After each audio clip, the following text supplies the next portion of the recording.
Meu regresso ao Tibete. Mensagem de Natal, de 1969 a 1970. Por Samael A. Veor. Seu link. Mais seu comentário. Mais sua inscrição. Mais seu compartilhamento. Faz esse conteúdo crescer. Nossa imensa gratidão. Capítulo 42. Lúcifer. Chegamos nesta presente mensagem de Natal, de 1969 a 1970, a um problema muito espinhoso. Quero me referir enfaticamente a Lúcifer Vênus, a quem Isaías dirigia aquele cântico inefável de puro misticismo e que começa dizendo assim: como caíste, ó luzeiro da manhã, que parecias tão brilhante no despontar da aurora? Como poderíamos chegar a compreender realmente o mistério profundo da rebelião nos céus, se não rasgássemos o véu que cobre os mistérios luciféricos? Recordemo-nos dos mistérios egípcios, dos 7 filhos da inércia que foram lançados do Ensmen ao paraíso. Querido leitor, não te esqueças dos 7 reis da lenda babilônica da criação, dos 7 monarcas do livro da revelação, dos 7 crônidas ou vigilantes do céu, estrelas que desobedeceram os mandatos de Deus e que foram expulsos do céu. E o que diremos das 7 constelações das quais fala Enoque em seu livro? Ó meu Deus! As mesmas foram depostas como as 7 montanhas refulgentes em que se assenta a Dama Escarlate. Está escrito nos registros acásticos da natureza que 1/3 da resplandecente hoste dos chamados de Anis ou Arupa caiu espantosamente na geração animal. A degradação dos deuses em demônios não é um mito exclusivo do cristianismo. Encontramo-lo igualmente no zoroastrismo, no brahmanismo e até no esoterismo caldeu. Que os anjos de luz, asuras ou auras, alentos ou sopros do Espírito Supremo se converteram em demônios, não há por que duvidar. Por acaso, isso é algo extraordinário? Qualquer indivíduo sagrado pode se converter em demônio quando cai na geração animal. É inquestionável que, ao cair na geração animal, renascem dentro do indivíduo sagrado os 3 traidores, Judas, Pilatos, Caifás.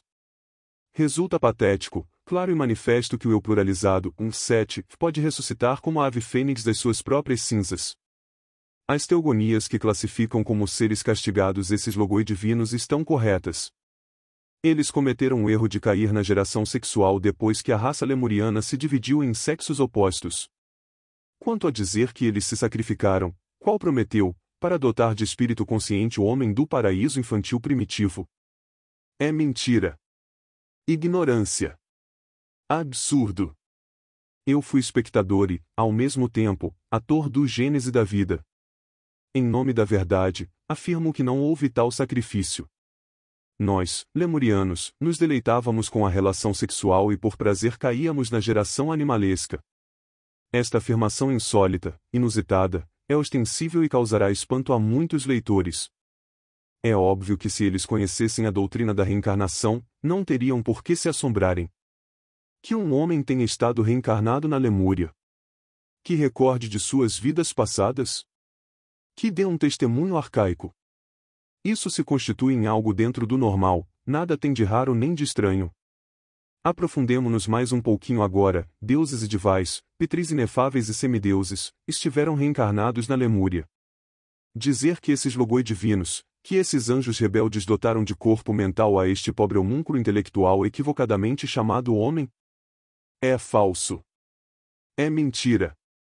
O pobre animal racional, em vez de receber como herança o autêntico corpo mental, a única coisa que recebeu foi Pilatos, o demônio rei dos mistérios egípcios. O animal racional não tem encarnado seu espírito porque ainda não fabricou seus corpos solares na forja dos ciclopes. O pobre bípede tricerebrado ou tricentrado erroneamente qualificado de homem é inconsciente e ignorante.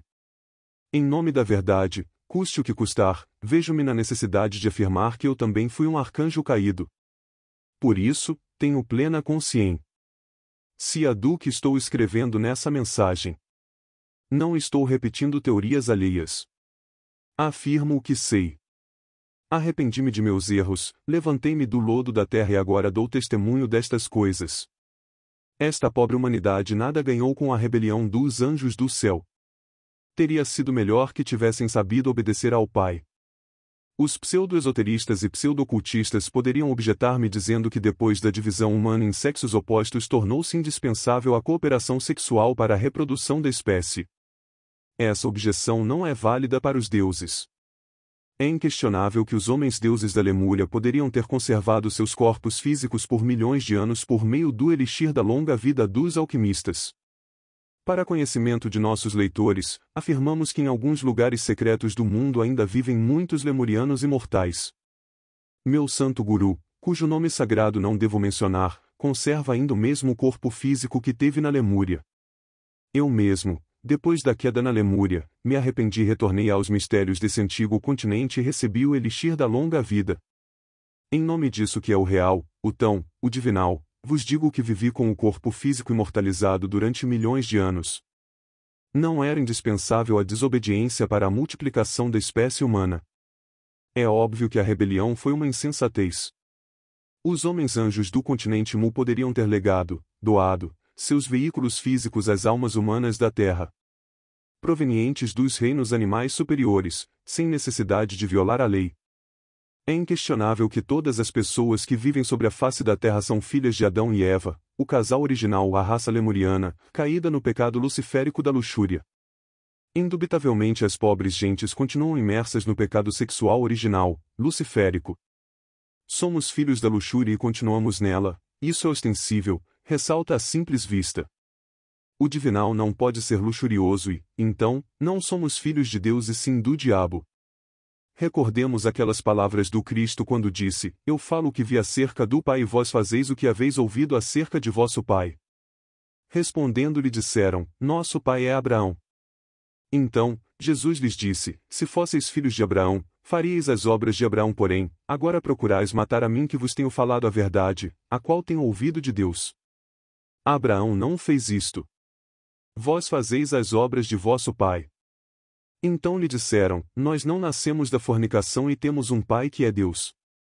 Jesus então lhes disse: Se vosso pai fosse Deus, certamente me amaríeis, porque eu de Deus saí e dele vim, porquanto não vim de mim mesmo, mas dele que me enviou. Por que não entendeis minha linguagem? Por que não podeis escutar minha palavra? Vós sois de vosso pai, o diabo, e quereis fazer os desejos de vosso pai. Ele foi homicida desde o princípio, e não permaneceu na verdade, porque não há verdade nele. Quando fala profere mentira, porque é mentiroso e pai da mentira. E a mim, porque digo a verdade, não credes em mim. Quem de vós me acusa de pecado? Pois se digo a verdade, por que vós não credes em mim? O que é de Deus, as palavras de Deus ouve, por isso não as ouvis, porque não sois de Deus. Existem dois fogos básicos no homem e na natureza, o primeiro é o de Maha Kundalini, o segundo é o de Lúcifer Vênus. É ostensível que o primeiro é divino enquanto o segundo é diabólico, passional e luxurioso. Muito se tem dito sobre Agni, o deus do fogo, Duksha, o pai universal de toda a força, começando-se, como é evidente, pelo conhecimento supremo para os zoroastristas, magos e alquimistas. É claro que devemos buscar essa força suprema no Sol central que, fora de qualquer dúvida, é o mais elevado dos 4 sóis celestes, o último dos quais é nosso Sol físico. A fonte originária da luz sideral ou luz astral de Paracelso e dos hermetistas, que se constitui fisicamente no éter, em seu sentido espiritual mais excelso, relacionado com o anima mundi, constitui a origem dos astros, o fogo crístico granulado. Confrontando fogos, inquirindo, investigando, descobrimos com assombro uma antítese ígnea notável de tipo lunar submerso.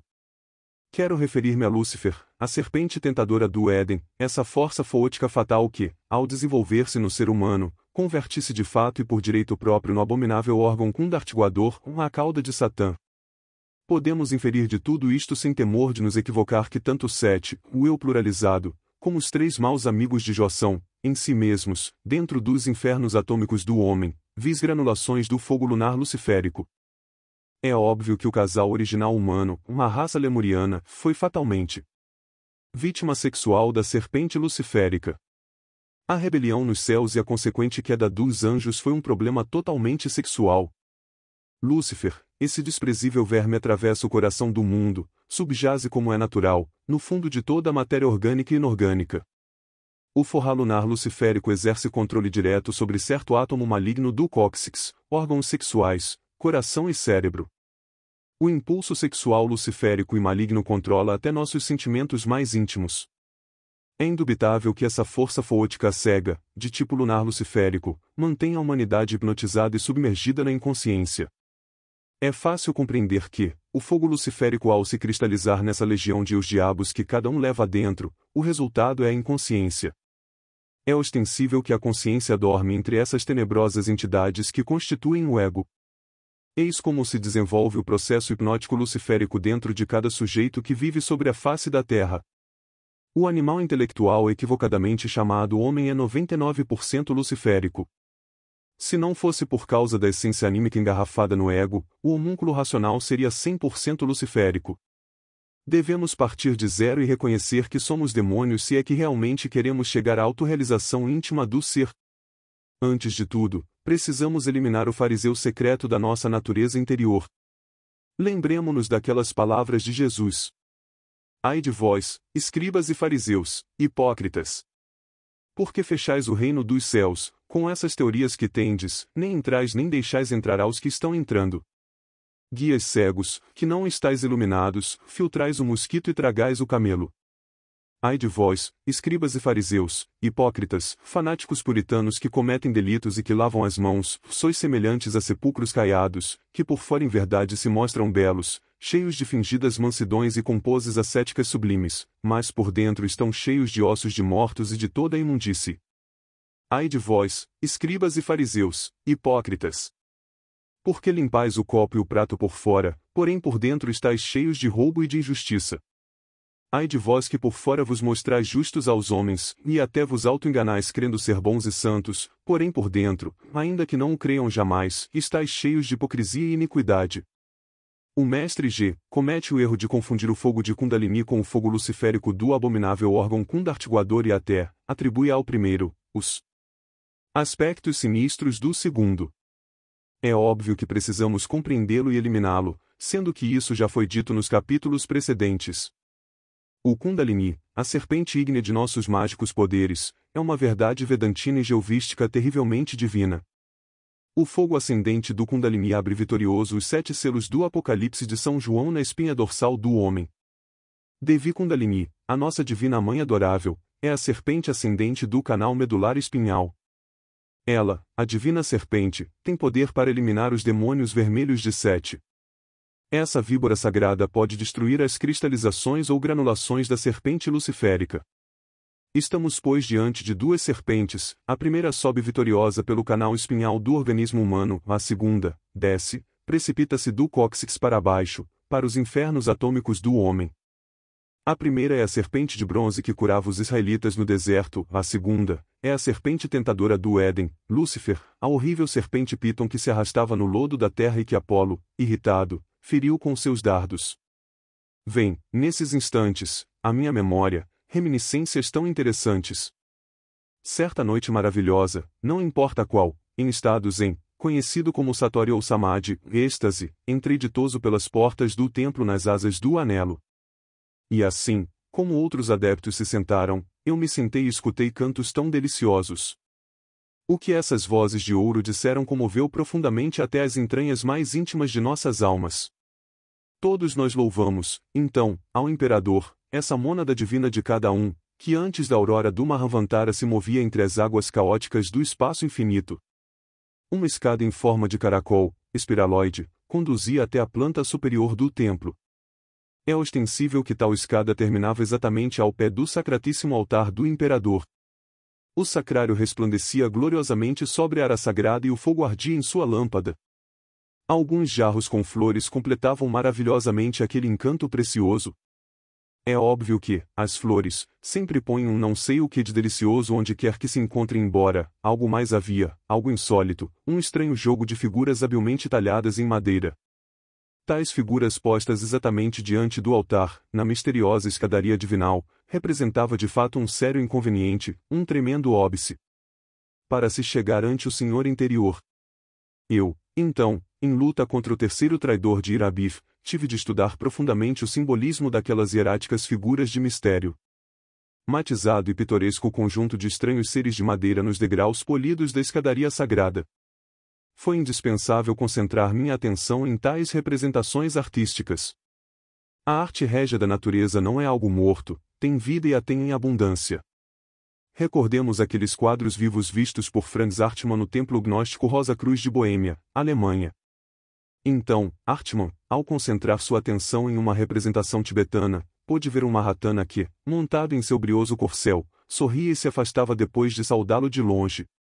É, pois, a arte régia da Irmandade Branca algo que tem vida, algo precioso. De modo algum deveria o leitor atento surpreender-se, se lhe dissesse que, ao concentrar minha atenção naquelas exóticas figuras tão finamente lavradas, elas adquiriram vida. E ainda que pareça incrível, tudo é possível na dimensão desconhecida. Olhei e vi algo insólito. De forma certamente inusitada, se desprende repentinamente uma das figuras, com a aparência de um ancião vestido de maneira exótica. A voz do silêncio me informa que se trata do Senhor do Tempo. Disse-me que devo eliminar os dejetos inúteis do passado. Entendi tudo enquanto o ancião caminha levando em sua mão direita um estranho recipiente cheio de lixo. Compreendo o profundo significado de tal alegoria, as reminiscências imundas do passado, o lixo de muitos passados, tudo deve ser esquecido. O ancião cava uma fossa no cemitério e depois enterra ali tais dejetos inúteis. Cumprido seu labor simbólico, é inquestionável que o ancião regressa a seu lugar. Depois outra figura se desprende do estranho conjunto. Ensina-me que Lúcifer trabalha no tempo, indica-me que mediante as recordações ele consegue ressuscitar os eus mortos. E Lúcifer caminha entre os sepulcros do tempo, procura os eus sepultados na poeira dos séculos, quer trazê-los de volta à vida. Eu, absorto, o contemplo. Que astuto é Lúcifer! Despertem algumas recordações luxuriosas, pecaminosas, para que os eus mortos ressuscitem. Então, compreendo profundamente a necessidade de viver de instante a instante, de momento a momento. Ai! Meu Deus! O eu é do tempo. Sim. Sim. Sim. Entretanto, o ser é atemporal, isso que é sempre algo novo. Terminada essa ilustração, a figura luciférica retorna a seu lugar misterioso. Então, concentro de forma mais intensa minha atenção e vejo algo que se destaca, uma chama fatal. É claro que tal fogo sinistro assume uma forma masculina terrível. A voz do silêncio me diz que Lúcifer controla os 3 traidores de Ira-Bif e os resíduos do ego depois de sua desintegração final. Assim o entendo, me aproximo de Lúcifer e lhe digo que sou seu amigo.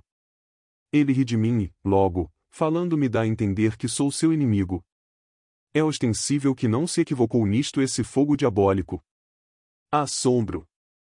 Mesmo depois de morto, o eu, Lúcifer, continua controlando até as sementes do ego. Que horror! Recordai, querido leitor, que o eu também pode ressuscitar como a ave fênix de suas próprias cinzas. A rebelião nos céus foi portanto um processo bastante complexo de ressurreição do ego e dos 3 maus amigos de Jó dentro de cada indivíduo sagrado. É óbvio que foi o fogo luciférico que originou esse tipo especial de ressurreição diabólica dentro da psique de cada homem-anjo do continente lemuriano. Com o ego ressurrecto e os 3 traidores trazidos à vida, os homens-anjos se converteram em autênticos demônios. No precedente Mahavantara de Padma ou do Lótus de Ouro, os inefáveis que participaram da rebelião, já tinham eliminado os 7 e os 3 traidores porém, infelizmente, Lúcifer trabalha no tempo. É inquestionável que o fogo lunar luciférico tem o poder de ressuscitar Judas, Pilatos e Caifás. Fora de toda dúvida, Lúcifer Mara, o tentador sexual, pode chamar à vida todos os demônios vermelhos dos antigos tempos, pode ressuscitar a vida de todos os eus diabos de Sete.